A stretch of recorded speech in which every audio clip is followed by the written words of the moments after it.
ঈদের পরে। তো আমাদের সিটি হবে ঈদের পরে 26 তারিখে। তো ঈদের মধ্যে হচ্ছে আমাদের একটা ক্লাস মিস যাচ্ছে। তো ওই সিটিটা আপাতত ধরে রাখেন যে আমরা এই যে নতুন স্লাইডটা আপলোড করে দিছে আপনাদের, আমি আবার বলি যে আমি কিছুক্ষণ আগে আপনাদের একটা স্লাইড আপলোড করে দিছি, সেটা হচ্ছে চ্যাপ্টার 2 আর 3 এর একটা কম্বাইন্ড, একটা কম্প্রেসড স্লাইড আর কি যদি বলতে চাই। সো আমি হচ্ছে এই স্লাইডটাই হচ্ছে ফলো করতেছিলাম আপনাদের পড়ানোর সময়। তো চ্যাপ্টার 2 এর আলাদা একটা স্লাইড আছে, বাট আমি অ্যাকচুয়ালি ফলো করতেছি চ্যাপ্টার 2 3 এর যে কম্বাইন্ড স্লাইডটা সেটা। ম্যাম তাহলে আমাদের কি এক্সাম হবে যে আগের স্লাইড যেটা আপলোড করছেন ওইটা থেকে? না না, আগের স্লাইড না, মানে আমি যেটা ক্লাসে ফলো করতেছি সেটা হচ্ছে নিউ, আমি যেটা আপলোড করছি সেটা। হ্যাঁ হ্যাঁ, এটা দেখেছি, ওই যে চ্যাপ্টার 2 and 3 হলো 3 কম্বাইন যেটা। একসাথে, হ্যাঁ। তো আমি দেখবো এইটাই ফলো করতেছি ক্লাসে। আচ্ছা ঠিক আছে। তাহলে আমরা সিটির জন্য এটাই ফলো করবো। হ্যাঁ, এটাই ফলো করবে, এবং সিটির সিলেবাস অ্যাকচুয়ালি কোন পর্যন্ত থাকবে এটা আমি আপনাদেরকে নেক্সট ক্লাসে বলে দিব। হ্যাঁ, ওকে। যেহেতু আমাদের ঈদের পরে এক্সাম হবে। আচ্ছা, তো এটা হচ্ছে কথা। এছাড়াও চ্যাপ্টার 3 এর হচ্ছে যদি আমরা একটু ডিটেলস দেখতে চাই, তো সেটার জন্য একটা স্লাইড ম্যাম এক্সট্রা মিড আছে। টার্ম কত দায়িত্ব হবে? মিড টার্ম কবে থেকে শুরু হবে? জি ম্যাম। মিড টার্ম তো আপনাদের 29 তারিখ থেকে শুরু হবে।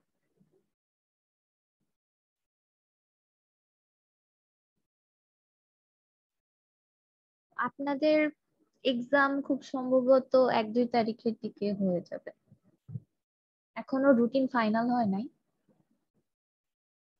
ড্রাফট একটা আইডিয়া। তো বুঝতে পারতেছেন যে আপনাদের মিডে সিলেবাস থাকবে হচ্ছে এই যে 3টা চ্যাপ্টারই। তো চ্যাপ্টার 1 এ স্লাইড 1 হচ্ছে আমি পড়াইছি, এরপরে হচ্ছে স্লাইড 2 and 3 যে দুটা কম্বাইন্ড সেটা। আচ্ছা, আর কারো কি কোনো কোশ্চেন আছে?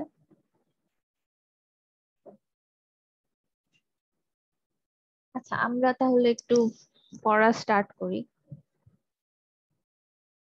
আমি আজকে একটু রিভিউ করব যে এত অনেক কিছু হচ্ছে পড়ে আসছি, এগুলো একটু রিভিউ করব, তারপরে হচ্ছে আমি নেক্সট ইয়ারতে যাব। আমরা ঈদের কয়দিন বন্ধ পাচ্ছি? ঈদের বন্ধ তো মনে হয় 3 দিনই পান আপনারা, না? আমার চেয়ে একটু আপনারা ভালো বলতে পারবেন। কয়দিন বন্ধ পান এই কোরবানির ঈদে?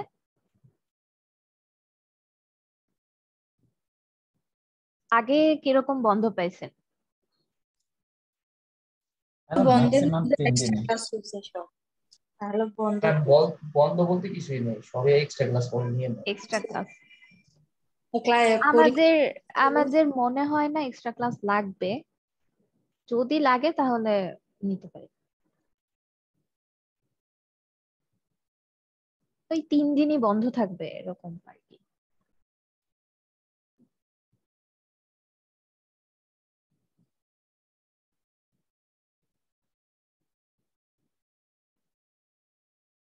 ওই রকমই বন্ধ বেশি দেন আমরা।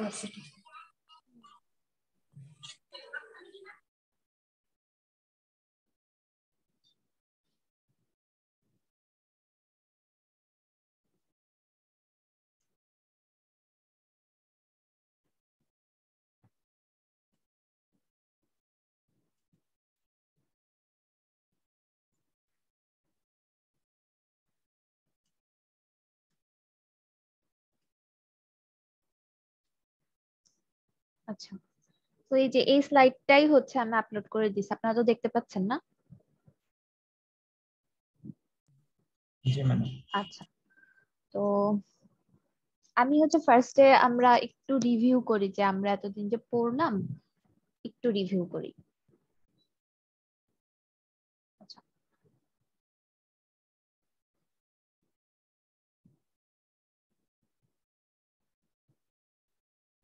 তো ফার্স্টে তো আমরা ক্যাপাবিলিটি ম্যাচুরিটি মডেল দেখছি। তো এটা অ্যাকচুয়ালি কি কাজ করে বলুন তো, এটা কেন দেখছি আমরা?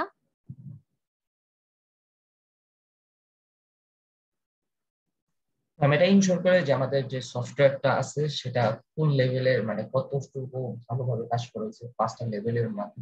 আচ্ছা, এটা কি সফটওয়্যারটা নাকি আমাদের সফটওয়্যার কোম্পানির মডেল বেঞ্চমার্ক? তো কোম্পানি, সফটওয়্যারটা বানায় তো কোম্পানিতে, কোম্পানিটার কোম্পানির স্ট্যাটাসটা কি করে? কোম্পানির, কারণ এখানে দেখেন for measuring the maturity of the organization software process, মানে আমাদের কোম্পানির সফটওয়্যার প্রসেস গুলো কেমন। ঠিক আছে, তো আমরা 5টা লেভেল দেখছিলাম কোনটা কি সেটা। আচ্ছা, এরপর আমরা ওয়াটারফল লেভেল মডেল দেখছিলাম আর কি, এইচডিএলসি মডেল যেটা। ওয়াটারফল মডেলে কেউ আমাকে একটু বলেন যে ওয়াটারফল মডেলের ক্যারেক্টারিস্টিকটা কি? ম্যাম কথা শোনা যায় না। শুনতে পাচ্ছেন আপনারা আমার কথা? জি ম্যাম। আচ্ছা, ওয়াটারফল মডেলের ক্যারেক্টারিস্টিকটা কি? কি হয় ওয়াটারফল মডেলে? ম্যাম একটা কথা আছে। ম্যাম এখানে ব্যাকে যাওয়া যায় না, প্রত্যেকটা স্টেপের কাজ হচ্ছে সম্পূর্ণ করে করে আসতে হবে। আচ্ছা, তাহলে ওয়াটারফল মডেল কোন ক্ষেত্রে আমরা ব্যবহার করব? ম্যাম আমাদের সবকিছু জানা, রিকোয়ারমেন্ট এবং ছোট একটা প্রজেক্টে, সিম্পল প্রজেক্ট আমরা এটা ব্যবহার করতে পারি। আচ্ছা, অথবা আমি যদি এক্সিস্টিং প্রজেক্টেরই আমি সবকিছু ধরেন জানি, জাস্ট আমি একটা নতুন ফিচার, হালকা একটা ফিচার অ্যাড করতে চাচ্ছি, সেক্ষেত্রে আমরা কি ইউজ করব? ম্যাম ওয়াটারফল মডেল ইউজ করতে পারি। আচ্ছা ঠিক আছে। এরপরে আসছিল আমাদের ভি শেপ মডেল। তো ওয়াটারফল মডেল থেকে ভি শেপ মডেলটা ভালো কোন দিক দিয়ে? ম্যাম ওখানে আছে প্রত্যেকটা টেস্টিং করার এটা আছে। হ্যাঁ, আরো কেউ বলেন। জি ম্যাডাম, প্রত্যেকটা স্টেপের জন্য অ্যাকসেপ্টিং টেস্টিং পার্টটা আছে। আচ্ছা, তো এখানে আমরা কি করে নেই? ভেরিফাই করে নেই না প্রত্যেকটা ভেরিফিকেশন স্টেপের এন্ড পরে? ভ্যালিডেশন। হ্যাঁ। আচ্ছা, তো এইটা কোন ক্ষেত্রে ইউজ করা যায় বলেন তো?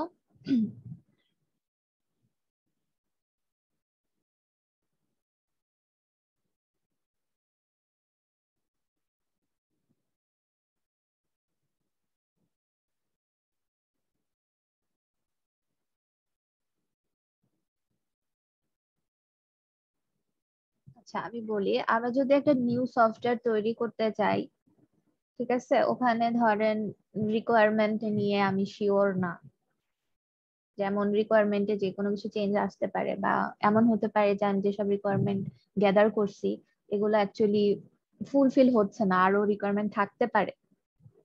তো সেই সব ক্ষেত্রে কোন মডেলটা ইউজ করা ভালো বলেন তো? ওয়াটারফল নাকি এইচডিএলসি, ইয়া V shape HDLC model? Obviously V shape. কারণ ভি শেপে কি হচ্ছে দেখেন, আমার কোনো রিকোয়ারমেন্ট যদি ছুটেও যায় আমার যারা অ্যানালাইসিস করতেছে তাদের ক্ষেত্রে, তো আরেকটা পসিবিলিটি থাকে যে যে টিমটা টেস্ট করতেছে সে কি করবে, সে কিন্তু আমাকে ফিডব্যাক দিবে, বা আমি কোনো কিছু করে ফেললেও তারা কিন্তু, এক্সপার্ট যে প্যানেলটা আছে তারা কিন্তু সেগুলা দেখে তাদের ফিডব্যাক দিচ্ছে, কোনো রিকোয়ারমেন্ট যদি ছুটে যায় তারপর সেটাকে আবার আমরা রিঅ্যানালাইসিস করতে পারতেছি। আচ্ছা, তো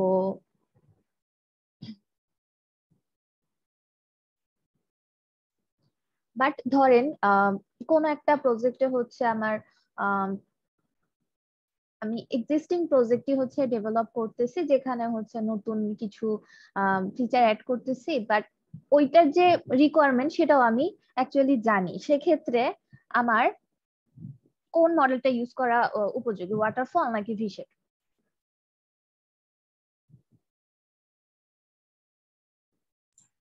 ভি শেপ না, আমি তো বলছি যে নতুন যে ফিচারটা অ্যাড করতেছি সেইগুলাতে কি কি অ্যানালাইসিস থাকতে পারে সেটাও আমি জানি।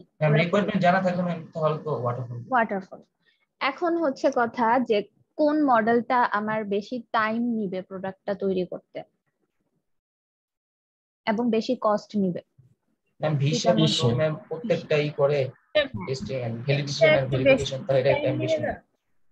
হ্যাঁ ঠিক আছে, এটা গেল। এখন আমি বলি যে আমরা একটা টার্ম দেখছিলাম আগের ক্লাসে, রিস্ক অ্যানালাইসিস, তাই না? তো ওইটা কি ওয়াটারফল আর ভি শেপ কেউ করে? কেউ কি রিস্ক অ্যানালাইসিস করে দেখে? না না, করে না কিন্তু। আচ্ছা, এখন হচ্ছে ধরেন রিস্ক অ্যানালাইসিস আমার কোন কোন ক্ষেত্রে দরকার হতে পারে। ধরেন আপনি নাসার একটা প্রজেক্ট করতেছেন, নাসার জন্য কিছু একটা বানাচ্ছেন, তো ওদের যে অপারেশন গুলা সেগুলা খুবই সেনসিটিভ না, এবং বিভিন্ন রিস্ক থাকলে কিন্তু ধরেন কেউ একজন অপারেশনে গেল, তো ওই ধরেন যন্ত্র মানে এখন সফটওয়্যার, এখানে হয়তো আমি হার্ডওয়্যার প্রজেক্ট দিয়ে বুঝাচ্ছি, তো ওইখানে ধরেন কোনো অপারেশনে তারা গেল, এখন ওখানে যদি হালকা একটু ত্রুটি থাকে, রিস্ক থাকে, হ্যাঁ, তাহলে কি হবে দেখেন, তাহলে কিন্তু মানুষের লাইফের সাথে এই জিনিসটা রিলেটেড হয়ে যাচ্ছে, তাই না? ওখানে কি রিস্ক থাকতেছে না? তো ওইসব ক্ষেত্রে রিস্ক অ্যানালাইসিসটা অনেক বেশি ইম্পর্টেন্ট হয়ে যায়, এবং যেহেতু আমাদের ওয়াটারফল আর হচ্ছে ভিশেপ কিন্তু কোনো রিস্ক অ্যানালাইসিস করে না। আচ্ছা, এরপরে এগুলা স্ট্রেংথ উইকনেস কখন ইউজ করতে হয় এসব আমরা দেখছি। এরপরে আসছে হচ্ছে প্রোটোটাইপিং, আমরা দেখছি।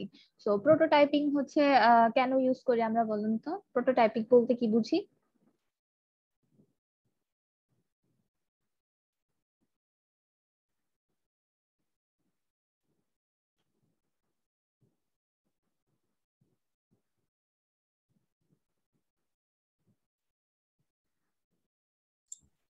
ম্যাডাম, কোন সিস্টেম বা সফটওয়্যারের ইমপ্লিমেন্টেশন করার আগে সেটা ইউজারকে বোঝানোর জন্য বা আইডিয়া পাওয়ার জন্য যে ইউআই ডিজাইনটা, সেটা হচ্ছে প্রোটোটাইপ। আচ্ছা, ইউআই ডিজাইন উইথ নেভিগেশন আর কি, কোথা থেকে কোথায় যাচ্ছে, কি কি কম্পোনেন্ট আছে, এগুলার একটা দামি সফটওয়্যার ডিজাইন করা। দামি মানে কি বলেন তো? অ্যাকচুয়ালি এটা কাজ করতেছে না, বাট আমি এমন ভাবে দেখাচ্ছি যে হ্যাঁ, এভাবে এভাবে আপনি যদি অ্যাপ্রোচ করেন কাজটা হবে, সেই কোডটা আমরা আর লিখি না। তো এটা হচ্ছে প্রোটোটাইপিং। প্রোটোটাইপিং এর সুবিধাটা কি বলেন তো?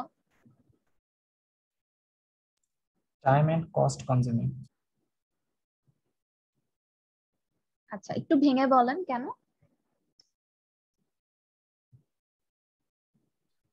ক্লায়েন্ট ভালোভাবে বুঝতে পারে যে আমরা কি মানে জিনিসটা প্রোটোটাইপের মাধ্যমে ডেমো, তো এটা বোঝা যায় কিভাবে কোন কি কাজ হবে।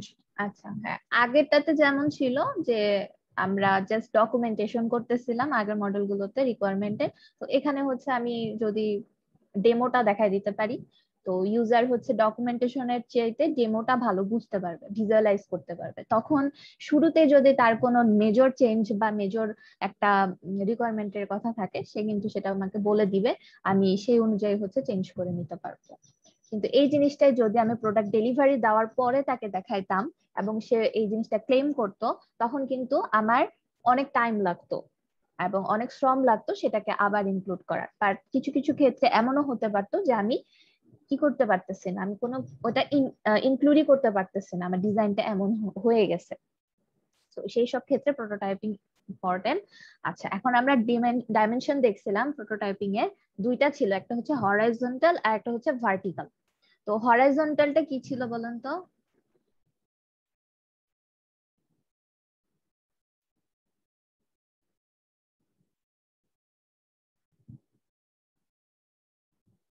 আচ্ছা, হরাইজন্টালটা ছিল হচ্ছে আমার একটা সফটওয়্যারের মধ্যে যদি বিভিন্ন ধরনের মডিউল থাকে বা সাবসিস্টেম থাকে, সেগুলার একটা ব্রড ওভারভিউ দেওয়া, যে এই যে আপনার মেইন সফটওয়্যারটা, এর মধ্যে এই এই এই মডিউল আছে।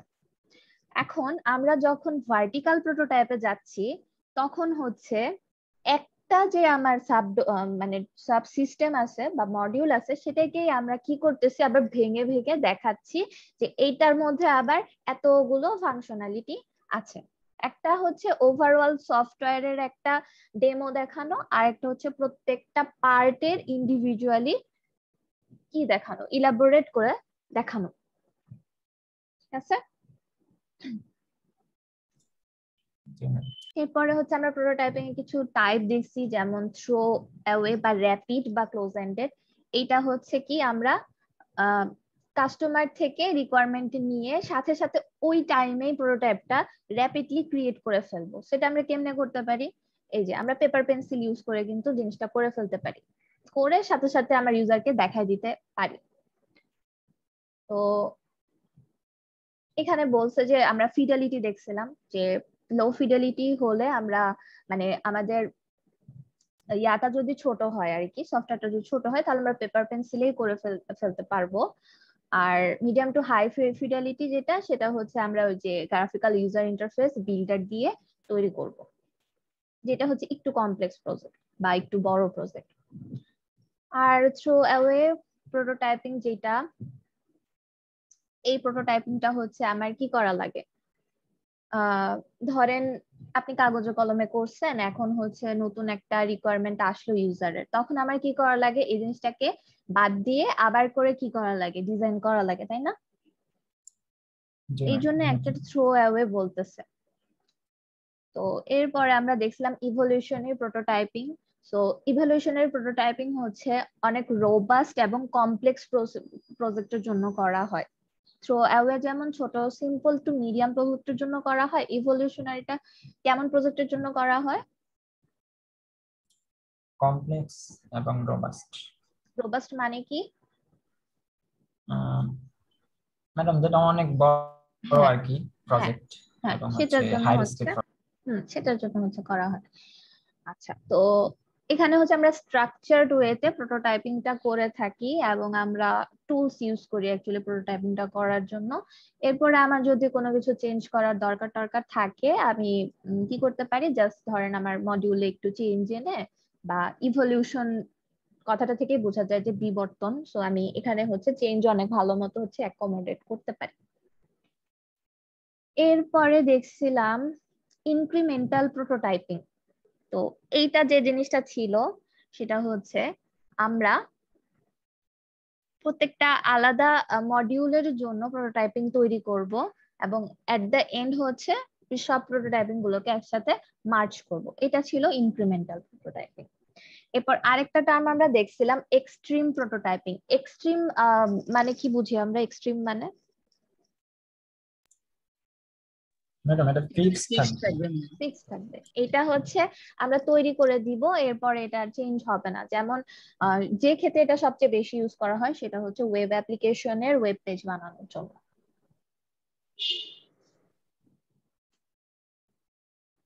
আচ্ছা, তো অ্যাডভান্টেজ ডিসঅ্যাডভান্টেজ এগুলো হচ্ছে আমরা দেখছি। আচ্ছা, এরপরে হচ্ছে আমরা স্পাইরাল মডেল দেখছি, তাই না? আমি একদিন মানে আগের ক্লাসে একজন আমাকে বলছিলেন, ম্যাডাম এটা কি অ্যাজাইল? আমি তখন বলছিলাম যে হ্যাঁ অ্যাজাইল, বাট এটা অ্যাকচুয়ালি অ্যাজাইলও না, ঠিক এটা প্ল্যান ড্রিভেনও না। এটা হচ্ছে গিয়ে অনেকগুলো মডেলের হচ্ছে মিক্সচার, কাইন্ড অফ এটাকে মেটা মডেল বলতে পারে। তো এখানে যদি আমরা যাই তাহলে আমরা দেখব যে ওয়াটারফল মডেল যেটা ছিল সেটার যে স্টেপ গুলা ছিল না, ডিজাইন হবে, রিকোয়ারমেন্ট হবে, দেন হচ্ছে কোডিং হবে, ইউনিট টেস্ট হবে, ইন্টিগ্রেশন হবে, টেস্ট হবে, দেন অ্যাকসেপ্টেন্স, এই ফেজ গুলা কিন্তু এখানে এটার মধ্যেও আছে।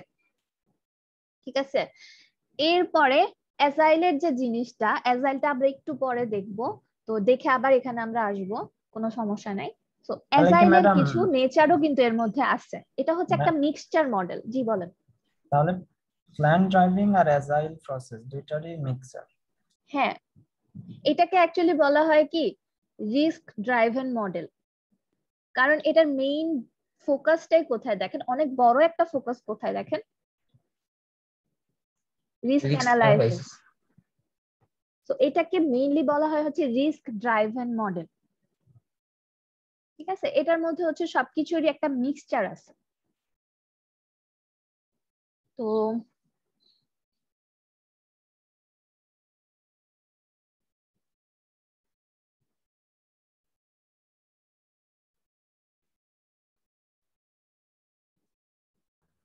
ম্যাম আপনার কথা শোনা যায় না। আমি বলতেছি না কথা, আর বাকিরা কি শুনতেছেন যখন কথা বলতেছি? হ্যাঁ শুনতেছি। আচ্ছা ঠিক আছে। তো এর মধ্যে দেখেন আমরা যে আগে যে প্রোটোটাইপিংটা দেখে আসছি না, আমরা প্রোটোটাইপ তৈরি করি, সেই প্রোটোটাইপিংও কিন্তু দেখেন এর মধ্যে আছে। সো প্রোটোটাইপিং এর যে মডেলটা সেটাও কিন্তু আমরা এর মধ্যে এনগেজ করতেছি। দেন অ্যাজাইলের ফাংশনালিটিও এর মধ্যে আছে। দেন এসডিএলসি ওয়াটারফল মডেলের যে আমরা স্টেপ গুলো দেখছি সেই স্টেপ গুলো কিন্তু যে দেখেন একটা সাইকেলের মধ্যে আছে। এই জন্য হচ্ছে এটা একটা রিস্ক ড্রাইভেন মডেল এবং এটা একটা মিক্সচার মডেল। ঠিক আছে, এখন আমরা স্পাইরাল মডেল কোন কোন ক্ষেত্রে ইউজ করতে পারি বলুন তো? আমি অ্যাকচুয়ালি সব নিয়ে আপনাদের একটা রিভিউ দিচ্ছি, কারণ যাতে সবকিছু নিয়ে আমাদের মাথায় এখন একটা আইডিয়া থাকে ওভারঅল। স্পাইরাল এসডিএলসি মডেল আপনারা কখন ইউজ করবেন? যেখানে রিস্ক অ্যানালাইসিস করা যাবে এবং আমাদের সবকিছু মানে প্রজেক্ট সবকিছু জানা থাকতে হবে না। জি, সো রিস্ক অ্যানালাইসিস যেখানে করা থাকবে এবং আমাদের প্রজেক্টটা কি হবে, সিম্পল হবে না কমপ্লেক্স হবে? কমপ্লেক্স।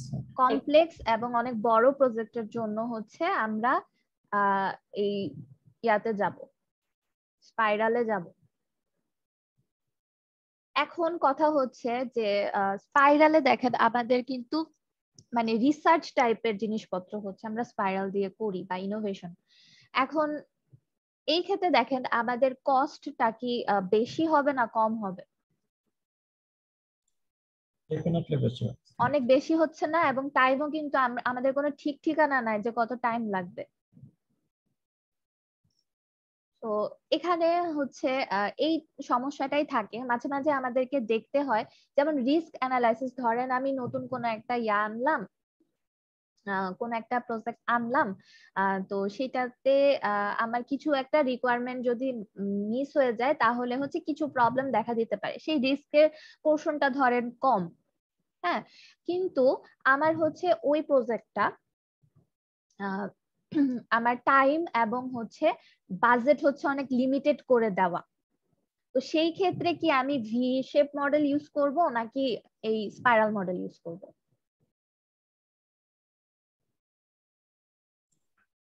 V shape. তখন কিন্তু আমরা ভি শেপ ইউজ করব, কারণ আমাদের যেহেতু টাইম এবং কস্টের কনস্ট্রেইন্ট আছে। আমরা যদি এখানে, এবং আমাদের রিস্কটা একটু কম বলছিলাম আমি, তো ভি শেপে যেমন আমার কি স্পেসিফিকেশনের হচ্ছে ভ্যালিডেশন ভেরিফিকেশন পার্টের মধ্যে কিন্তু অনেকটা কভার হয়ে যায়। আমার কোনো রিকোয়ারমেন্ট যদি না আসে তাহলে আমি কি করতে পারি, আবার করে নিয়ে আসতে পারি, মানে রিকোয়ারমেন্ট ওখান থেকেই আমার এক্সপার্ট প্যানেল যখন ভেরিফাই করবে বা ভ্যালিডেট করবে ওখান থেকেই কিন্তু ম্যানেজ হয়ে যাবে। বাট যখন অনেক বড় রিস্ক থাকবে এবং আমার টাইম এন্ড বাজেটের কোনো থাকবে না, মানে লিমিটেশন থাকবে না, যেমন বড় বড় যেমন নাসার প্রজেক্টের কথা যদি আমি চিন্তা করি, এখানে কিন্তু ওদের টাইমের কোনো লিমিটেশন থাকে না, কিন্তু ওদের রিস্কের উপরই বেশি দেওয়া লাগবে যে হ্যাঁ আমি ধরেন মার্সে কোনো একটা পাঠাবো, যান পাঠাবো বা কোনো একটা অপারেশনে পাঠাবো, এত টাইমের মধ্যে আমাকে পাঠিয়ে দিতে হবে, এমন কিন্তু না। আমি টাইম নিতে পারবো, বাট আমার জিনিসটা হচ্ছে রিস্ক ফ্রি হতে হবে এবং ইফেক্টিভ হতে হবে। তো সেই ক্ষেত্রে হচ্ছে স্পাইরাল মডেলটা ইম্পর্টেন্ট। তো আপনার এই জিনিসগুলো দেখবেন যে আপনার বাজেট আর কস্ট কনস্ট্রেন্ট আছে কিনা, আর এবং আপনার রিস্ক কি লেভেলের, এগুলোর উপর ডিপেন্ড করে আর কি আমরা কোন মডেল চুজ করব সেটা কিন্তু আমরা দেখতে পারি।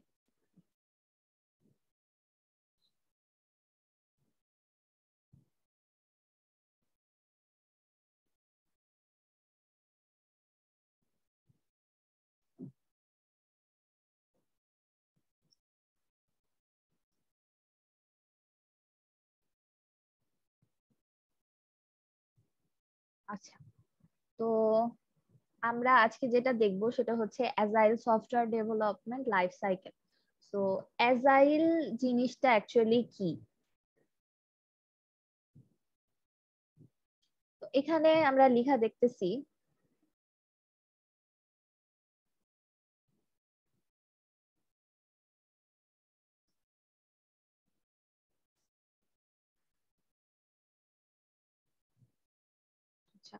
to speed up or bypass one or more life cycle phases. Then BOSE usually less formal and reduced scope, used for time critical application, used in organization that employ disciplined methods. তো অ্যাজাইলের যে জিনিসটা সেটা হচ্ছে এখানে অনেকগুলা iteration হয় আর কি। আমার যে যতগুলো স্টেপ আমরা জানি সফটওয়্যার ডেভেলপমেন্টে হচ্ছে আমাদের কয়েকটা স্টেপ আছে, 4টা একদম বেসিক স্টেপ আছে, আমরা জানি না সব মডেলেই কিন্তু থাকে। যেমন হচ্ছে আপনার রিকোয়ারমেন্ট অ্যানালাইসিস করা, ডিজাইন করা, ইমপ্লিমেন্টেশন করা, এরপর কি করা, টেস্টিং করা। সো এই চারটা হচ্ছে সব মডেলেই থাকে। এখন অ্যাজাইল মডেল কি করে? অ্যাজাইল মডেল হচ্ছে এই চারটা যে কাজ, এই চারটা কাজের মধ্যে হচ্ছে ইটারেশন করে। ইটারেশন করে প্রত্যেক ইটারেশন শেষে কিছু একটা ডেলিভারেবল, তার মানে আমার কিছু একটা আমাদের ইউজারের কাছে আমরা ডেলিভার করতে পারি। এবং নেক্সট ইটারেশনে আমরা কি করি? ইউজার থেকে ফিডব্যাক নিয়ে ওই জিনিসটাকেই আবার আরেকটা ইটারেশনের মাধ্যমে হচ্ছে সেটাকে আমরা ইমপ্রুভ করি। অথবা ধরেন আমি যদি চিন্তা করি যে আমার প্রজেক্টে হচ্ছে অনেকগুলো ফিচার আছে, আমি কি করব? আমি হচ্ছে ধরেন একটা দুইটা ফিচার হচ্ছে একটা রাউন্ডে তৈরি করে দিব, দিয়ে আমি ডেলিভার করে দিব আমার কাস্টমারের কাছে। দেন কাস্টমার কি করবে? ওটা দেখবে, দেখে ফিডব্যাক দিবে। দেন ওই ফিডব্যাক নিয়ে আমরা যদি কোনো চেঞ্জ করা লাগে করব, এবং তার সাথে আমাদের যে থার্ড ইয়াটা ছিল, মানে আমাদের ফিচারটা ছিল, সেটাকে আমরা আরেকটা সাইকেলে কি করে দিব? ইনক্লুড করে দিব।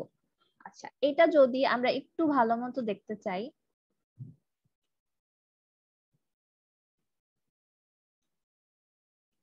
এখানে হচ্ছে আমার আরেকটা স্লাইড আছে, এটা হচ্ছে অ্যাজাইল সফটওয়্যার ডেভেলপমেন্ট চ্যাপ্টার 3 এর আর কি ব্রড স্লাইড। তো এখান থেকে আমরা একটু অ্যাজাইলটা দেখা ট্রাই করি। এটাও আমি আপনাদের দিয়ে দিব। আচ্ছা, তো এখানে যদি আমরা একটু দেখি এখানে কি বলছে।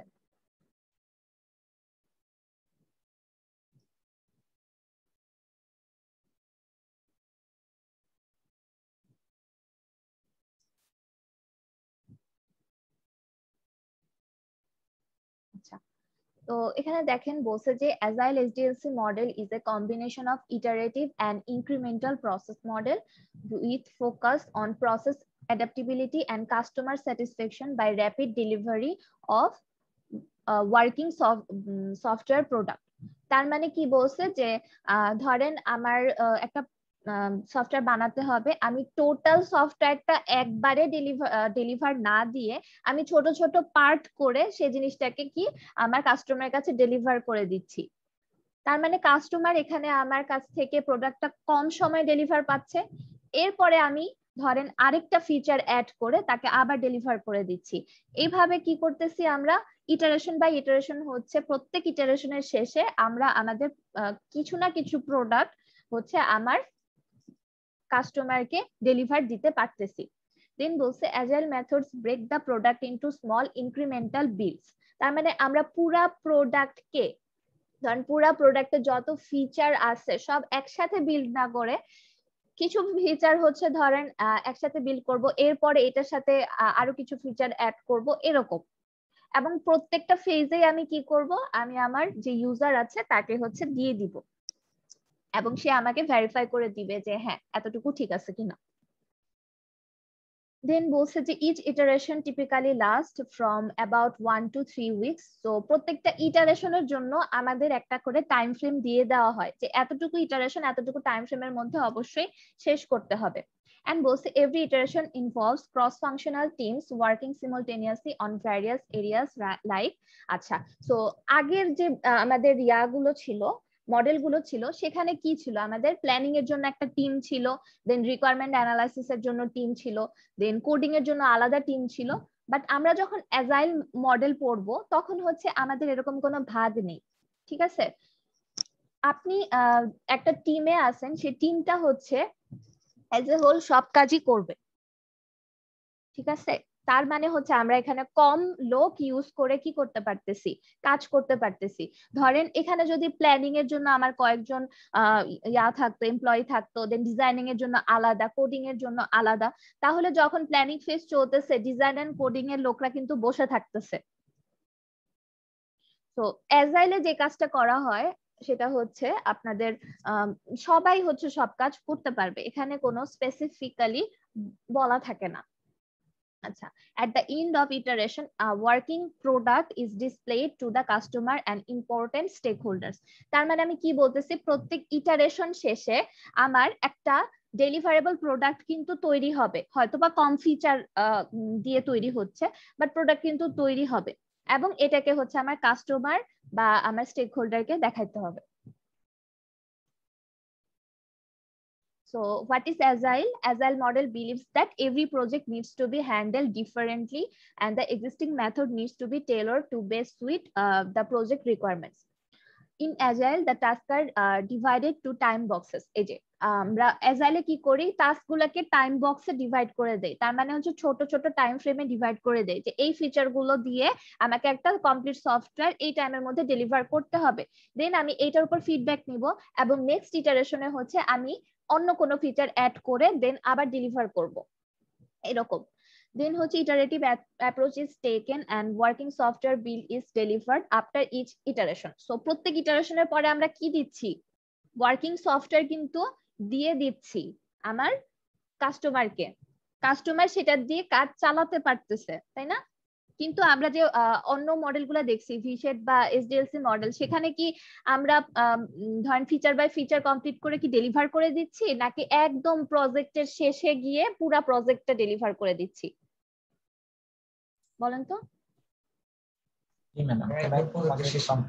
একবারে দিয়ে দিচ্ছি, বাট এখানে আমি কি করতেছি, আমি ইটারেটিভলি করতেছি। আমি কিছু ফিচার আগে করে একটা ওয়ার্কিং সফটওয়্যার কিন্তু তাকে দিয়ে দিচ্ছি, সেটা দিয়ে কাজ চালাতে পারবে। দেন আমরা এটাকে আরো ইমপ্রুভ করব বা কিছু ফিচার অ্যাড করে আবার আরেকটা সাইকেলে দিয়ে দিব, এবং প্রত্যেকটার জন্য আমার কি থাকবে, নির্দিষ্ট টাইম ফ্রেম থাকবে যে এতটুকু কাজ এত ফ্রেমের মধ্যে শেষ করে আমাকে ডেলিভার করে দিতে হবে।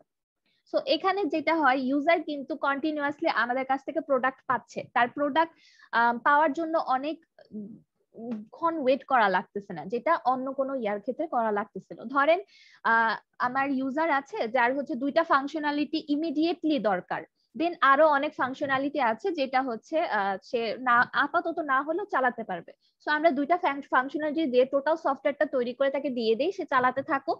আমরা এর মধ্যে আবার ইটারেশন করে নতুন নতুন যে এক্সট্রা যে আমার ইয়াগুলো আছে, রিকোয়ারমেন্ট গুলো আছে বা ওগুলা হচ্ছে আমরা অ্যাড করে দিই। বাট আগেরটাতে যেটা ছিল, ইউজারের যদি আমার এখন ইমিডিয়েটলি কিছু একটা লাগে, কিছু একটা ফিচার লাগে, সে কিন্তু তখনই পাবে না, আমার প্রজেক্টটা শেষ হবে দেন পাবে। সো এটা হচ্ছে অ্যাজাইলের সুবিধা।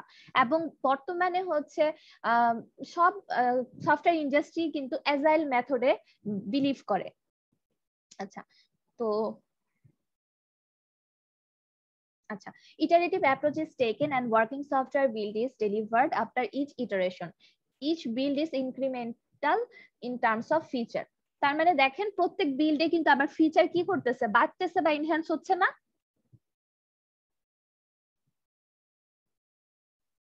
হ্যালো, হ্যাঁ। The final build holds all the features required by the customer. So final build যেটা আমার হবে, মানে আমি প্রত্যেক ইটারেশন চালাচ্ছি, ফাইনাল ইটারেশনে যেটা হবে সেটা হচ্ছে সব কিছু হচ্ছে যা প্রোডাক্টে যেসব কিছু হচ্ছে আমার কাস্টমারের নিড ছিল পুরাটাই কিন্তু এর মধ্যে চলে আসতেছে। এই যে এটা হচ্ছে অ্যাজাইল মডেলের একটা ইটারেশন দেখাইছে, যে প্ল্যানিং থেকে শুরু করে requirement analysis, design, coding, acceptance testing, then আবার প্ল্যানিং এ চলে আসবে। সো এটা হচ্ছে একটা তার সাইকেল।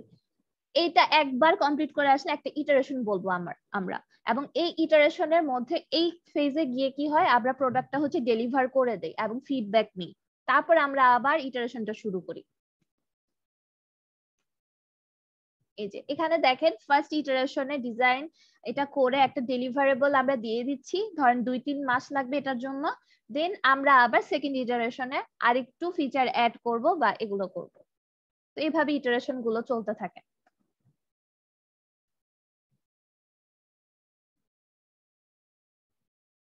আচ্ছা, তো আমি যদি আপনাদের আরেকটা জিনিস দেখাই তাহলে আমাদের মনে হয় বুঝতে একটু সুবিধা হবে।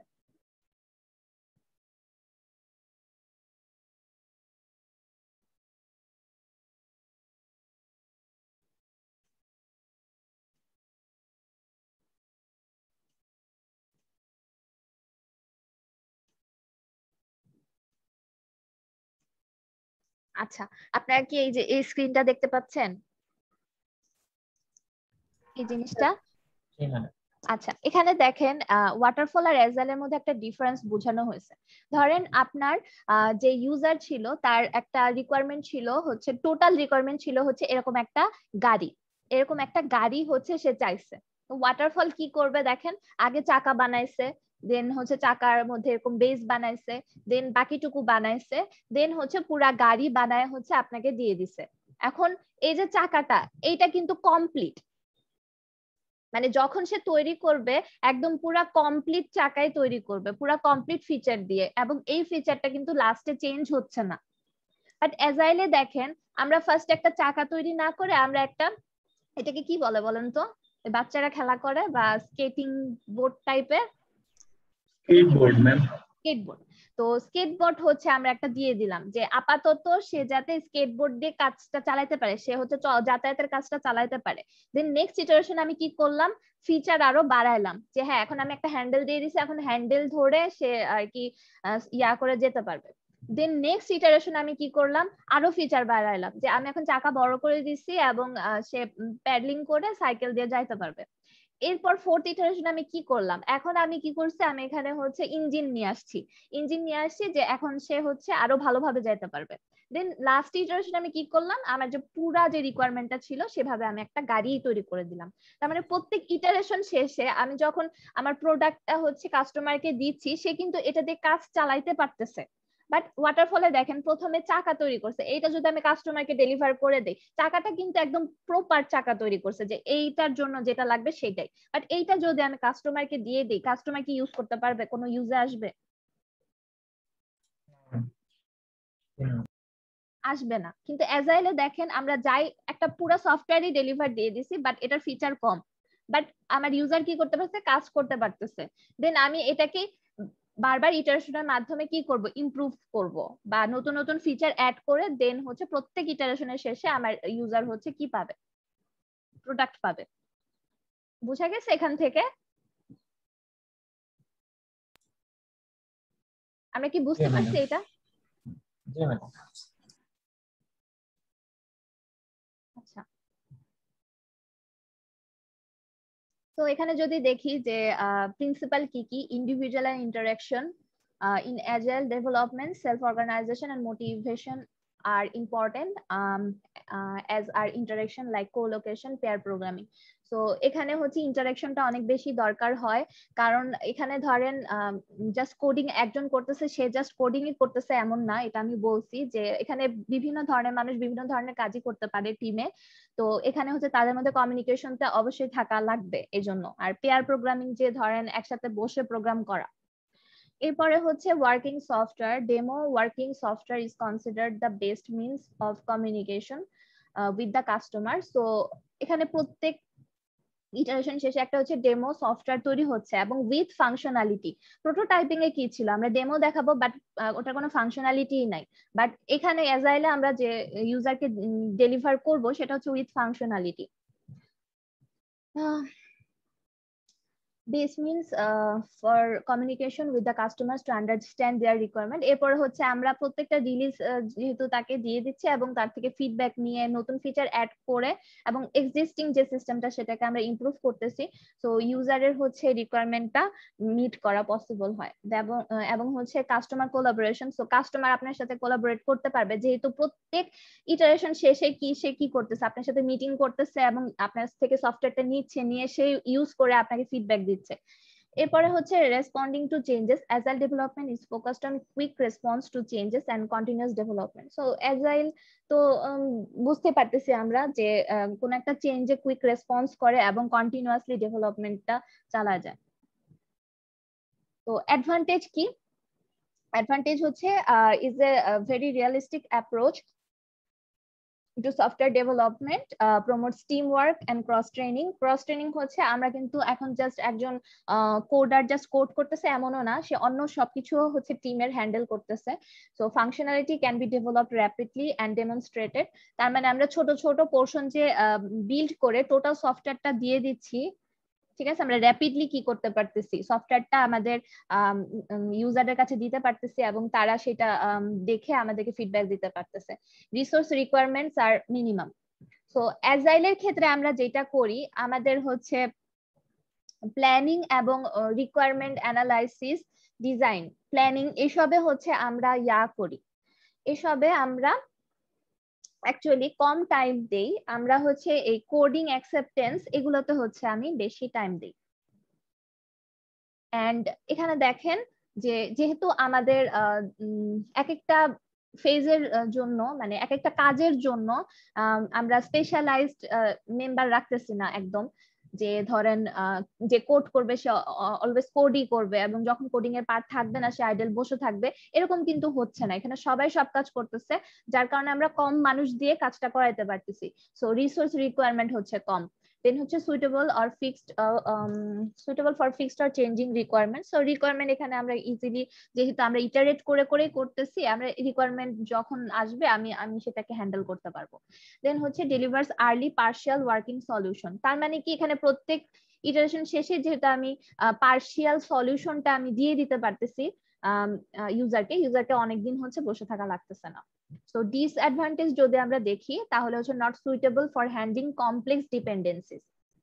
তো যদি দুইটা মানে ইটারেশন করে আমি একটা ফিচার হচ্ছে ক্রিয়েট করে দিলাম, এরপরে আরেকটা ফিচার ক্রিয়েট করতেছি, এখন এদের মধ্যে যদি কমপ্লেক্স ডিপেন্ডেন্সিস থাকে এবং প্রজেক্টটা যদি অনেক বেশি কমপ্লেক্স হয়ে যায়, সেক্ষেত্রে কিন্তু এগুলা হ্যান্ডেল করাটা আমাদের জন্য অসুবিধা হয়ে যায়। আর এখানে দেখেন বলছে মোর রিস্ক ফর সাস্টেইনেবিলিটি, মেইনটেইনেবিলিটি এন্ড এক্সটেনসিবিলিটি। তো আমাদের হচ্ছে জিনিসটা মেইনটেইন করার ক্ষেত্রে অনেক ঝামেলা হয়ে যায়, যেমন রিকোয়ারমেন্ট চেঞ্জ হতেই থাকবে এবং আমাদেরকে সেটা মিট করতে হবে। এরপর হচ্ছে depends heavily on customer interaction. If customer is not clear that team can be driven in the wrong direction. So আমরা কাস্টমার থেকে ফিডব্যাক নিয়ে বারবার ফিডব্যাক নিয়ে কিন্তু কাজটা করতেছি, প্রত্যেক ইটারেশন শেষে কাস্টমার প্রোডাক্ট পাচ্ছে এবং আমাদের ফিডব্যাক দিচ্ছে। এখন কাস্টমার যদি ক্লিয়ার না থাকে, আমাদেরকে ভুলভাল দেয়। কাস্টমার ইনভলভমেন্টের হচ্ছে একটা সুবিধাও আছে আবার অসুবিধাও আছে। সুবিধা হচ্ছে কি, সুবিধা হচ্ছে সে কি চায় সেটা আমরা ঠিক মতো বুঝতে পারতেছি, আমি সেই অনুযায়ী তার সফটওয়্যারটা বানাতে পারতেছি, তার স্যাটিসফ্যাকশন থাকতেছে। বাট অসুবিধা যেটা সেটা হচ্ছে তারা যদি ক্লিয়ার না থাকে, হ্যাঁ আমাদের ভুলভাল ফিডব্যাক দেয়, তখন কিন্তু আমাদের পুরা টিম রং ডিরেকশনে চলে যাবে। এখন যেহেতু বারবার ইন্টারাকশন হচ্ছে, এখন এর মধ্যে যদি দু একবার ভুলভাল আমাদের ফিডব্যাক দিয়ে দেয় তাহলে কিন্তু আমাদের জন্য সমস্যা। এরপর হচ্ছে there is very high individual dependency since there is minimum documentation generated. আচ্ছা, সো আমি যেটা বললাম যে আজাইল মেথডে, যেমন আমরা অন্য মেথড গুলোতে যেটা দেখছি সেখানে হচ্ছে ডকুমেন্টেশনের উপর কিন্তু অনেক বেশি জোর দেওয়া হয়, বাট আজাইল মেথডের একটা ইম্পর্টেন্ট ক্যারেক্টারিস্টিক হচ্ছে এখানে ডকুমেন্টেশনের বদলে অ্যাকচুয়াল কাজের উপর বেশি জোর দেওয়া হয়, ডকুমেন্টেশনে কম জোর দেওয়া হয়। তো এই জন্য যেটা সমস্যা হয় যে ভবিষ্যতে যদি কোনো কিছু চেঞ্জ করার দরকার থাকে তখন কিন্তু আমাদের চেঞ্জ করতে সমস্যা হয়ে যায়, কারণ প্রপার ডকুমেন্টেশন থাকে না। ধরেন কেউ একজন কাজ করে গেছে, এখন নতুন আরেকজন এসে ওই কাজটাই করতেছে, তো তখন সে অ্যাকচুয়ালি বুঝতে পারবে না ঠিক মতো যে এখানে অ্যাকচুয়ালি কি কাজ করে গেছে, কারণ আমরা যেহেতু ডকুমেন্টেশন মিনিমাম রেখে দিছি, ডিটেইল ডকুমেন্টেশনটা থাকে না। বাট এটার সুবিধা কি? সুবিধা হচ্ছে আমরা দ্রুত সফটওয়্যারটাকে ডেলিভার করতে পারি, আমাদের ইউজারের অনেকদিন বসে থাকা লাগে না এবং আমাদের রিসোর্সও কম লাগে। আচ্ছা ম্যাডাম, আমার কাছে মনে হচ্ছে তো এটা রিয়েল লাইফে তো এরকম সফটওয়্যার নাই। যেমন হচ্ছে রিয়েল লাইফে তো প্রত্যেকটা ফাংশনালি অন্য একটা ফাংশনের উপর ডিপেন্ডেবল, এটা কিভাবে পসিবল করে? না, এরকম অনেক ফিচারই আছে দেখবেন যে একটার সাথে আরেকটা ডিপেন্ড করতেছে না। ঠিক আছে, এখন আপনার যদি থাকে কোনো ক্লায়েন্ট থাকে, সে যদি আপনাকে বলে যে এই দুটো ফিচার হচ্ছে তার ইমিডিয়েটলি দরকার, তাহলে আপনি কি করতে পারতেছেন? একটা পুরো ওয়ার্কিং সফটওয়্যার কিন্তু তাকে ডেলিভার দিতে পারতেছেন এবং এই দুটো ফিচার দিয়ে, এবং নেক্সট ইটারেশনে আপনি কি করতেছেন, এক্সট্রা আরো যা কিছু দরকার সেটাকে অ্যাড করে দিচ্ছেন। ইটারেশন ওয়াইজ এটা কাজ করতেছে এবং প্রত্যেক ইটারেশন শেষে হচ্ছে আপনার যে আছে, আপনার কাস্টমার আছে, তাকে কিন্তু আপনি ডেলিভার করতে পারতেছেন প্রোডাক্ট, আপনার কাস্টমারকে অনেকদিন বসে থাকা লাগতেছে না। ঠিক আছে, আচ্ছা এখন অ্যাজাইল মেথডের হচ্ছে কিছু অ্যাজাইল মেথডের হচ্ছে কিছু উদাহরণ আছে, বা এগুলো সবই হচ্ছে অ্যাজাইল মেথডের মানে বিভিন্ন ধরনের অ্যাজাইল মেথড বা অ্যাজাইল মডেল। তো এর মধ্যে হচ্ছে সবগুলো হচ্ছে দেখা লাগবে না, বাট আমরা নামগুলো দেখে রাখবো যে অ্যাজাইল মডেল কি কি আছে। তো এখন যদি আমি আবার ওই স্লাইডটাতে একটু ব্যাক করি, আমরা কি অ্যাজাইল সম্পর্কে আমার আইডিয়া হয়েছে? জি ম্যাম।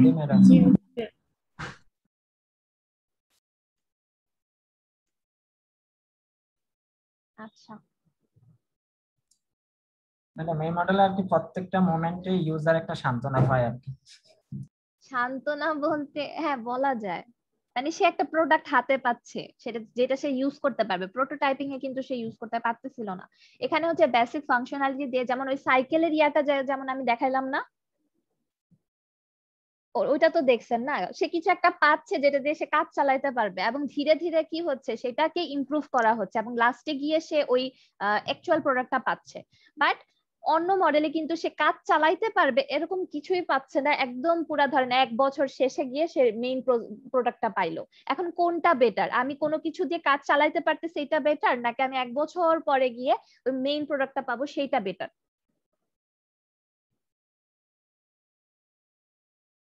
আপাতত কাজ চালাইতে পারাটা বেটার না?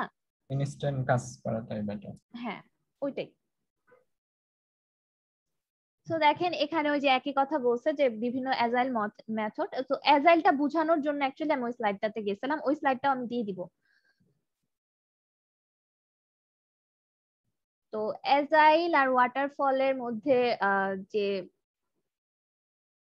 পার্থক্য সেটা দেখার জন্য ইউটিউব লিংক দেওয়া আছে, আপনারা দেখতে পারেন। এরপর ফার্স্টে যে মডেলটা আসবে অ্যাজাইলের, যেটা আমরা দেখব সেটা হচ্ছে র্যাপিড অ্যাকশন ডেভেলপমেন্ট, RAD। এই জিনিসটা হচ্ছে বর্তমানে বিভিন্ন সফটওয়্যার কোম্পানিতেই ইউজ করা হয়, RAD model, rapid action development. Rapid action বলতে কি বোঝাচ্ছে বলেন তো? র্যাপিড অ্যাকশন অনেকটা আমাদের র্যাবের কথা মনে পড়ে না?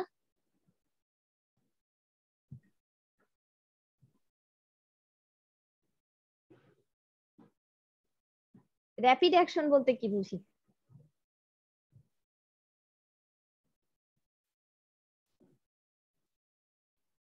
কোনো কিছু দ্রুত অ্যাকশন নেওয়া।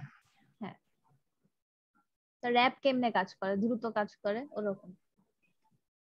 এরপরে দেখেন র্যাড মডেলটা যদি আমরা দেখি, ট্রেডিশনাল মডেলে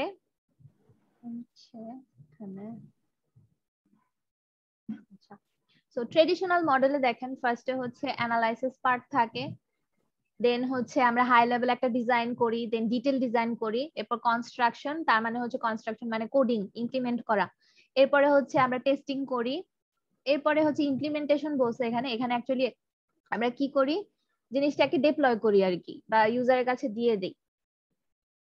তো এটা হচ্ছে ট্র্যাডিশনাল, যেমন ওয়াটারফল মডেলও কিন্তু যেভাবে কাজ করতেছে, ভি শেপেও ধরেন এইভাবেই কাজ করতেছে, বাট প্রত্যেক স্টেপে ভেরিফিকেশন হচ্ছে।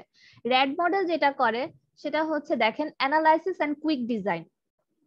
এই যে এই পর্যন্ত যে পার্টটা আছে, যে analysis, high level design, detail design, analysis and design, এখানে কিন্তু অনেকটা সময় চলে গেছে তাই না ট্রেডিশনালে? জি ম্যাম।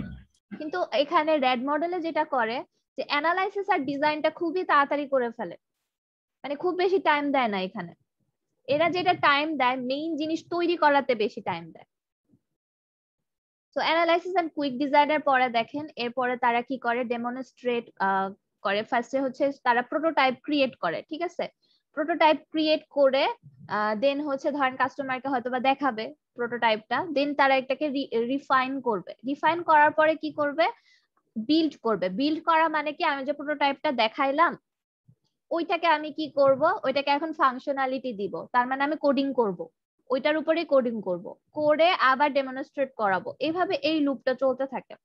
এবং ফাইনালি যখন শেষ হয়ে যায় তখন হচ্ছে টেস্টিং ফেজে চলে যায়, এই জিনিসটাকে টেস্ট করে, এন্ড দেন ইমপ্লিমেন্টেশন। এখানে বলছে এখানে মেইনলি হচ্ছে আপনার ডিপ্লয় করে দেওয়া, বা সিস্টেমটাকে আপনি সার্ভিস মানে হ্যান্ড ওভার করে দিলেন বা ডিপ্লয় করে দিলেন এরকম। তো এখানে দেখেন যে জিনিসটা আমরা দেখতে পারতেছি যে অ্যানালাইসিস এন্ড ডিজাইনে কম টাইম দিচ্ছে এবং মেইন কাজে হচ্ছে বেশি টাইম দিচ্ছে। আচ্ছা, তো এটা অ্যাজাইল কিভাবে হলো বলেন তো?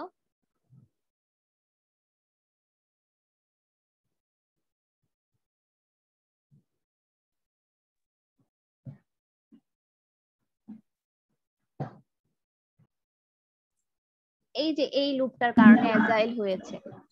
কারণ কি, প্রত্যেক স্টেপে আমি হচ্ছে ধরেন একটা প্রোটোটাইপ ক্রিয়েট করতেছি, দেন সেটাকে আমার ইউজার থেকে দেখায় নিচ্ছি, দেন আমি এটাকে বিল্ড করতেছি, বিল্ড করে ফাংশনালিটি দিচ্ছি, আবার কিন্তু আমি ইউজারকে দেখাই নিচ্ছি।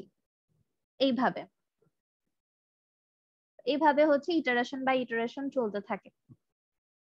আচ্ছা, তো পরের স্লাইডে যদি যাই, তো এখানে হচ্ছে দেখানো হয়েছে যে কিভাবে অ্যাকচুয়ালি কাজ করতেছে। তো এখানে 4টা ফেজ দেখানো হয়েছে। ফার্স্টে হচ্ছে রিকোয়ারমেন্ট প্ল্যানিং। তো এখানে যে আমরা দেখলাম অ্যানালাইসিস এন্ড কুইক ডিজাইন, সেখানে হচ্ছে ফার্স্টে আসে হচ্ছে রিকোয়ারমেন্ট প্ল্যানিং। তো রিকোয়ারমেন্ট প্ল্যানিং করার পরে কি করা হচ্ছে, ইউজার ডিজাইন বা ইউজারকে হচ্ছে দেখানো হচ্ছে আর কি সেটা, এবং ইউজার যদি আমাকে কোনো ফিডব্যাক দেয় সেটা নেওয়া হচ্ছে। এরপর যেটা করা হচ্ছে ওই প্রোটোটাইপটাই হচ্ছে কনস্ট্রাক্ট করা হচ্ছে, তার মানে কোডিং টোডিং করে হচ্ছে কনস্ট্রাক্ট করা হচ্ছে, এবং আবার আবার ইউজারকে দেখানো হচ্ছে, আবার ফিডব্যাক নিয়ে আবার সেটাকে কনস্ট্রাক্ট করা হচ্ছে বা কোডিং করা হচ্ছে, এবং লাস্টে গিয়ে যখন ইউজার স্যাটিসফাইড হয়ে যাবে এবং সব রিকোয়ারমেন্ট ফুলফিল করে ফেলবে আমার প্রজেক্টটা, তখন হচ্ছে কাট ওভার। কাট ওভার মানে হচ্ছে এই লুপ থেকে আমরা এখন বের হয়ে আসবো এবং আমাদের কাজটা হচ্ছে কমপ্লিট হয়েছে।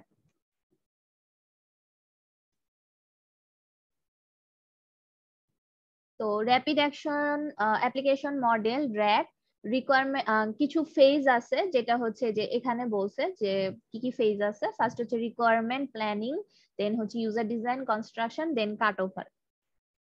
তো রিকোয়ারমেন্ট প্ল্যানিং ফেজে কি করতেছে, workshop utilising structure discussion of business, মানে প্রবলেম রিকোয়ারমেন্ট গুলো আর কি কালেক্ট করতেছে, আমরা জানি রিকোয়ারমেন্ট কালেকশন কি।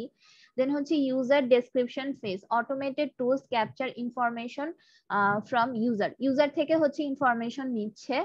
দেন হচ্ছে construction phase, productivity tools such as code generator, screen generators etcetera, আর টাইম বক্স।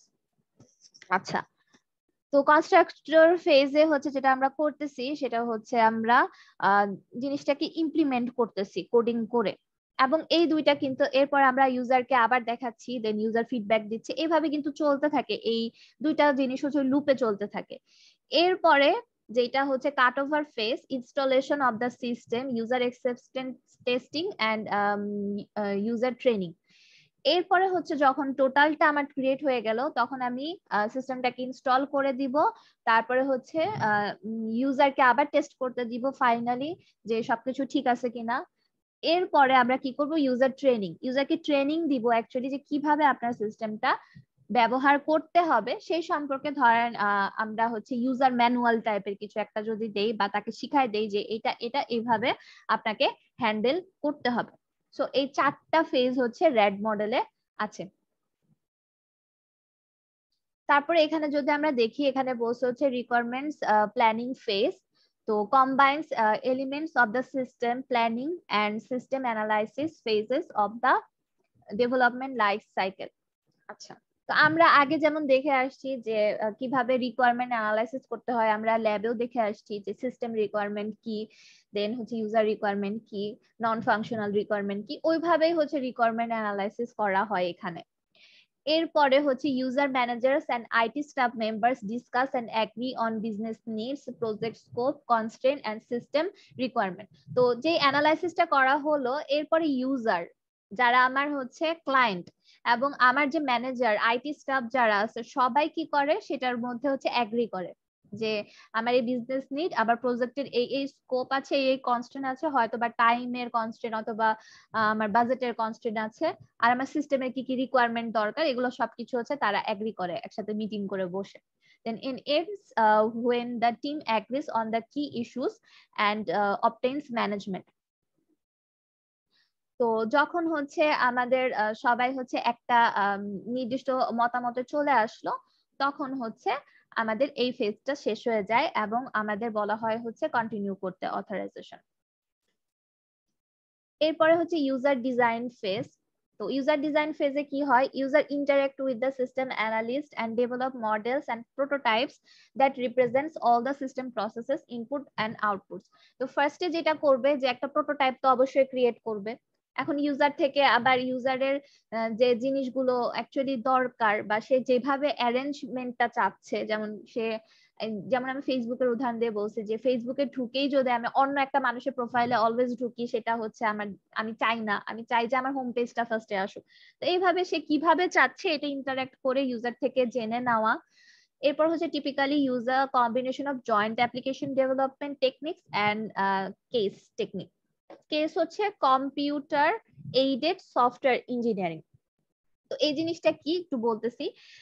তো জয়েন্ট অ্যাপ্লিকেশন ডেভেলপমেন্ট মানে কি, আমার ইউজার এবং আমার যে ডেভেলপমেন্ট টিম আছে তারা কিন্তু একজন আরেকজনের সাথে কোঅপারেট করতেছে, মানে ইউজার আমাকে ডিরেকশন দিয়ে দিচ্ছে বা ফিডব্যাক দিচ্ছে যে হ্যাঁ এরকম এরকম হলে বেটার হয়, প্রোটোটাইপিং দেখে সে বুঝে আর কি আমাকে বলতেছে। দেন কেস টুলস হচ্ছে অনেকটা ইউজ কেস ডায়াগ্রাম বা ডাটা ফ্লো ডায়াগ্রাম যে আমরা তৈরি করছিলাম, তাই না? ইউজারের নিডকে আমরা দেখে সেখান থেকে আমাদের সিস্টেমে কিভাবে কিভাবে সেটাকে ডিজাইন করা যায় সেগুলো হচ্ছে আমরা কেস টুল থেকে দেখতে পারি। সো ইউজ কেস ডায়াগ্রাম হচ্ছে আমরা অনেকে ল্যাবে দেখে আসছি, আর যাদের ল্যাব হয় না তারা নেক্সট ল্যাবে দেখবো ইউজ কেস ডায়াগ্রাম। আচ্ছা, তো যারা ল্যাবে দেখছি ইউজ কেস ডায়াগ্রামটা কি জিনিস একটু বলবেন?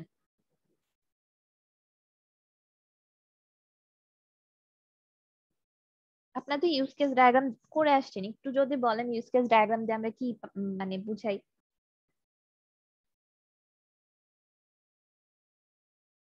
কেউ একজন প্লিজ বলেন। কোনো এক ম্যাম একটা প্রসেস থাকে, তো ওই প্রসেসের মধ্যে হচ্ছে আমরা কি ইনপুট দিচ্ছি এবং সিস্টেম থেকে আমরা কি আউটপুট পাচ্ছি এটা দেখানো হয় ইউজ কেস দিয়ে। ম্যাম আপনি ডিএফডি ডায়াগ্রামের কথা বলছেন না? না না না, ইউজ কেস ডায়াগ্রামের কথা বলছি। ও আচ্ছা, সরি ম্যাম, আমি খেয়াল করিনি। আচ্ছা, কেউ একজন বলেন, আপনারা অনেকে ল্যাবে করে আসেন ইউজ কেস ডায়াগ্রামটা।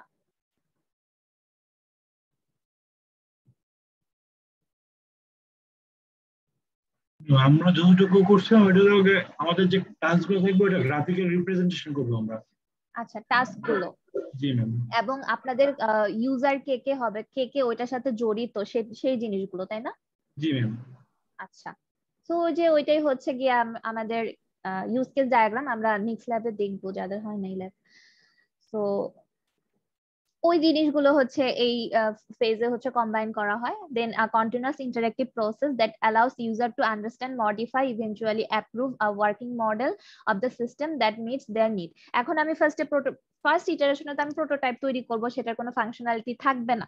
এর পরে প্রোটোটাইপিং এ আমি কি কাজ করব, এটাকে আবার ফাংশনাল বানাবো এবং আবার আমার ইউজারকে দেখাবো। এইভাবে আমরা প্রত্যেকটা ইটারেশনে হচ্ছে আমার ফাংশনালিটি চেঞ্জ হতে থাকবে যতক্ষণ না পর্যন্ত আমার ইউজার আমাকে অ্যাপ্রুভ করতেছে। তো এখানে হচ্ছে চ্যাট টেকনিক্স আর কেস টুলস এগুলার হচ্ছে কিছু লিংক দেওয়া আছে, আপনারা দেখতে পারেন। এরপরে হচ্ছে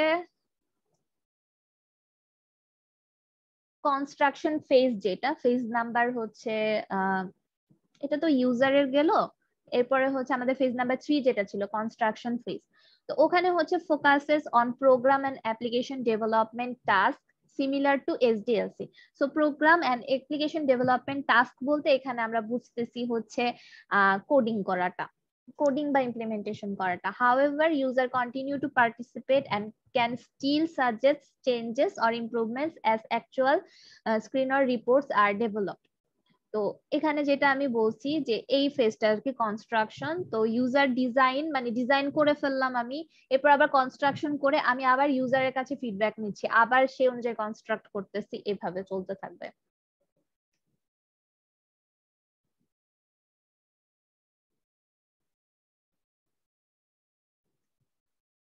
আচ্ছা, its tasks are programming and application development, coding, unit integration and system testing. So coding related যা আছে এবং টেস্টিং রিলেটেড সবকিছু যে কনস্ট্রাকশন ফেজের মধ্যে পড়তেছে। আমরা নিজেরা কোডিং করে ইন্টিগ্রেশন করে টেস্টিং করে দেন আমরা ইউজারকে দেখাবো, দেন ইউজার যে ফিডব্যাকটা দিবে সেটার উপর ডিপেন্ড করে আমরা এই কাজগুলো হচ্ছে আবার করব বা এডিট করব। এরপর হচ্ছে কাট ওভার ফেজ। কাট ওভার ফেজ একদম কোন ফেজটা ছিল বলেন তো?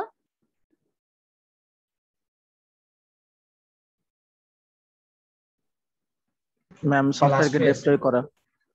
হ্যাঁ, লাস্ট স্টেপটা ছিল যেখানে আমরা লুপ থেকে বের হয়ে আসি। তো resembles final task in the SDLC implementation phase compared with traditional method. The entire process is compressed. As a result, the new system is built, delivered, and placed in operation much sooner. তার মানে কি আমার সব কাজ শেষ হয়ে গেছে, এখন আমার সিস্টেমটা বিল্ড হবে, ডেলিভার করব আমি, এবং এটা অতি শীঘ্রই অপারেশনাল হয়ে যাবে। Task R data conversion, full scaling, testing, system changeover and user training.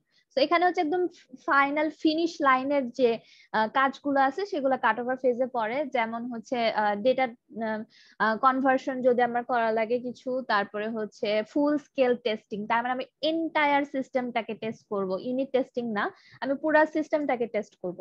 এরপর হচ্ছে সিস্টেম চেঞ্জ ওভার, মানে সিস্টেম যদি চেঞ্জ হয় তাহলে হচ্ছে আমার যদি কিছু জিনিস করা লাগে, এক সিস্টেম থেকে যদি আরেক সিস্টেমে চালাতে চাই, কিছু যদি আমার হ্যান্ডেল করা লাগে, দেন ইউজার ট্রেনিং, মানে ইউজারকে আমি অ্যাকচুয়ালি ট্রেনিং দিয়ে দিব। বা আমরা যখন কোনো একটা জিনিস কিনি, কোনো একটা প্রোডাক্ট কিনি, তখন দেখা যায় কি আমরা ইউজার ম্যানুয়াল পাই, তো ওখানে বলে দেওয়া থাকে যে আমরা কিভাবে জিনিসটা ইউজ করতে পারবো।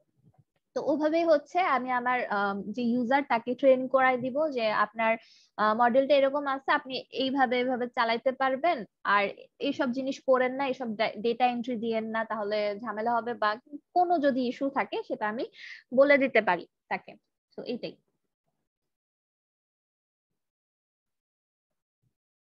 আচ্ছা, আজকে তাহলে আমরা এই পর্যন্তই রাখি।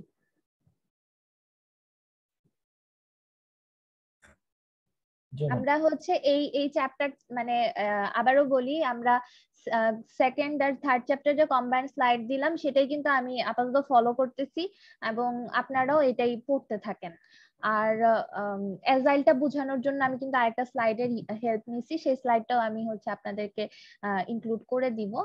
সো আর আমাদের সিটি হবে হচ্ছে 26 তারিখে, ঈদের পরে আর কি, যে ক্লাসটা আমরা পাবো সেই ক্লাসে হচ্ছে আমাদের সিটিটা হবে হচ্ছে এই সেকেন্ড থার্ড এর যে কম্বাইন্ড স্লাইডটা আছে এই স্লাইডটার উপরেই হবে। তার মানে আমাদের ওয়াটারফলটা আবার এখানে চলে আসতেছে। সো আগের বারে যে ওয়াটারফল মডেলের কোশ্চেনে অনেকে ভুল করে ফেলছে, আমরা যাতে এবার আর ভুল না করি।